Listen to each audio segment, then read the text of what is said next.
Some people might wonder why when they buy spark plug wires, coil boots, coils, or anything for their ignition system, they get this little tube of dimethyl polysiloxane.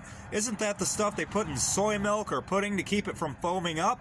It is, but mechanics have a different use for it. It's dielectric. We call it dielectric grease. It's good stuff.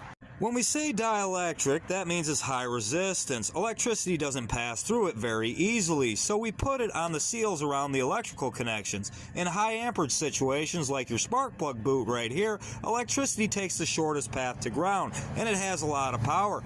In a lot of cases, the shortest path is not from there to there like you would think to make the spark that your spark plug wants to make. A lot of the time, the shortest path is the path of least resistance, and that's right down the side of the spark plug, from this point to this point right here. So what we do is we put the dielectric grease in these grooves on this ceramic part right here, and that'll keep the electricity from jumping from there to there. We call that an arc. In situations like this where you've just removed the spark plug wire and not the spark plug, I take a little ball of grease like such and just put it right in the end like that.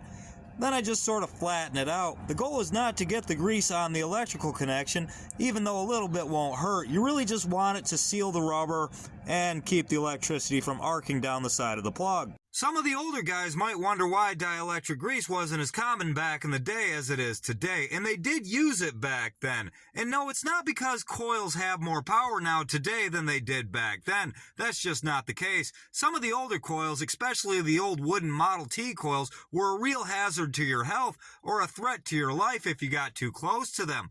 My theory was we had higher quality wiring, or more rubber content in the wiring and a little less silicone. I think it just fit better and it didn't leak as much. That's my theory.